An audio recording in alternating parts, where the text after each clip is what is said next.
Alright, y'all. Some homestead benefits that ain't really talked about much, or I hadn't heard a lot about it.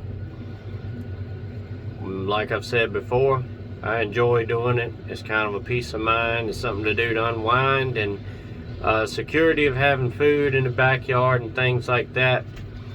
But it's also, I enjoy raising my kids up in it.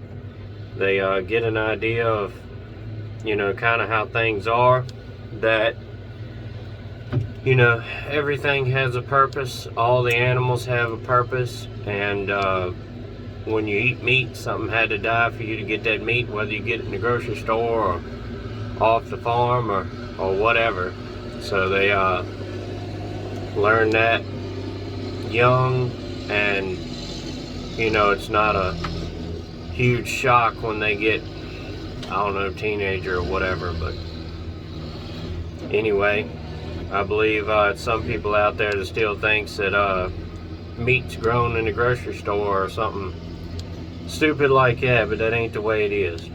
But it teaches them to be a little tougher, and I think that's a good benefit later on in life. I have all girls, and I believe they're more tough than a whole lot of boys are, and probably a whole lot of so-called men my age. When they see an animal die or something like that, they don't, cry about it and stuff like that. They realize it is what it is. Even when you lose a cute little baby chick, instead of crying about it, they're just like, that's, bad, but it really ain't nothing you can do about it. It is what it is. And like the hogs and stuff we killed, they didn't cry about that or anything like that. They understand that that's what they're there for, and that's what to have for meat and stuff like that. So they don't have a problem with it. They grow up learning that's how it is, and trying to teach them work ethic, to have responsibility and things that need to be done and stuff like that. Like I said, when they get a cut or scrape or something like that, sometimes they'll cry a little bit, but more or less don't pay it too much mind. It is what it is. That's the way I grew up. I grew up in logging and farm and just general country life type stuff, and it makes you a tougher person. It gives you better values, I believe. Like I said, work ethic, that you have responsibilities, you have things to do, and that's how it is. The Bible says if a man don't work, he ought not eat.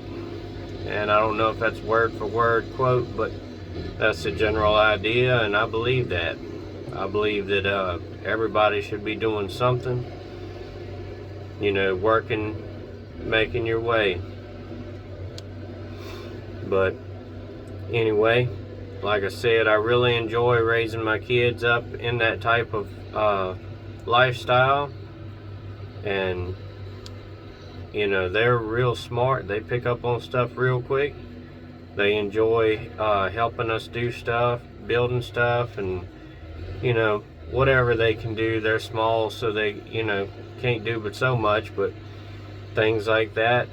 They helped when we slaughtered the hogs. They helped moving the slabs of meat around and stuff like that, and they've helped us hold stuff or hang you screws or stuff when we're building things, and general things like that. I want them to grow up and know how to work, know that you have to work, that nobody's gonna give you, pay your way for free. You gotta earn it. I also want them to be tough, not melted any little thing, or have to have somebody to provide for them, that they're strong enough that they can do it on their own. I don't want them to grow up tolerating any bull crap from anybody, somebody that doesn't treat them right or beat on them or stuff like that. I don't want them to put up with that stuff. I want them to be strong enough to nip that in the bud. They also, you know, thanks to our church family and a really great church we go to, they know a whole lot about Jesus, even at a young age like that, and they probably pray better than I do. They're really good with that. When you know, if somebody's sick or, you know, hurt or anything like that, you know, they'll pray for them. They, you know, they don't have any problem with it at all. So that's a really good thing. I want them to grow up in that and, you know, take it to heart. They, like I said, they're real small right now, so they're limited on things that I can teach them, you know, as far as guns and shooting and, you know, knives, using knives and tools and stuff like that. But like I said, what they're able to do right now, they're learning real quick and doing real good with. So as they keep growing, I'll be able to teach them more, and I really hope that I can teach them everything that I know, and then they can take it and learn and take it further and be better at it than I am. Like I said, we want to teach them how to can and preserve food and grow your own food and raise it and all that kind of stuff. The salt curing and smoking with the hog meat, and, you know, all that stuff that I've been making videos on and stuff like that. So, you know, one day it may come in real handy for them. If not, it's still good to know them things and keep the traditions going and all of that.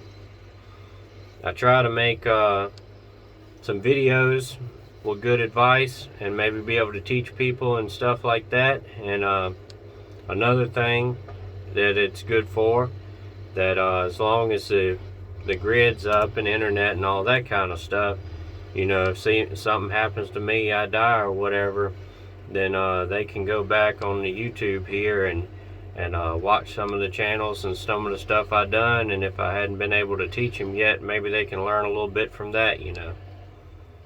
So that's kind of a cool aspect about making videos and having the channel and stuff like that.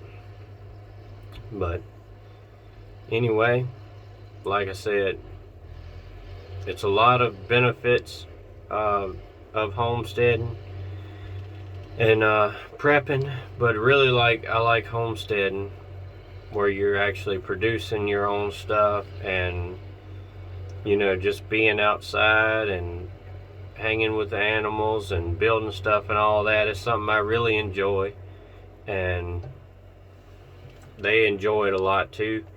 The kids love the chickens. That's probably their favorite animals right now, and the goats and stuff and all of that.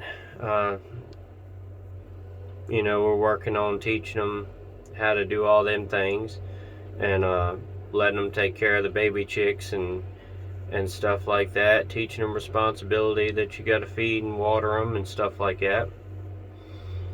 But anyway, like I said, it's enjoyable and it's interesting, and if you're not doing it, I would encourage you to get into it. You can start small. If you're starting, you're not doing anything right now, I would recommend that if you're going to get animals, I would say get chickens first. I think they're pretty easy to take care of.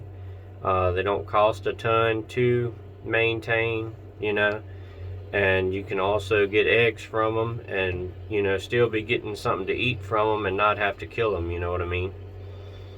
It does take a while before you get eggs and everything, but you know what I mean. But you can get like Tractor Supply, Rural King, stuff like that. They have small coops for them that you can put 3 or 4 or 5, something like that, in there, and it's got everything, a little spot for them to, you know, be on the ground. And then it's got the upper part where the nesting boxes is and all that. They usually run about $300, something like that, and it'll get you into it. And number 2, when it comes springtime and planting, uh, if you don't have a spot in the yard that you can, raise stuff, start with a flower pot or two, growing a tomato or something like that. Any little thing that'll get you started and get you into it, I recommend it. And you may end up like me, you start doing a few things like that, and then you get addicted to it, and you keep on pushing to the next thing and next thing and next thing. But anyway, like I said, if you have kids and stuff like that, it may be a good idea and enjoyable for you and them to get them into homesteading and a more simpler, old-fashioned style of life. But anyway, that's about all I got for this one. So stay prayed up, prepped up, and strapped up. See ya.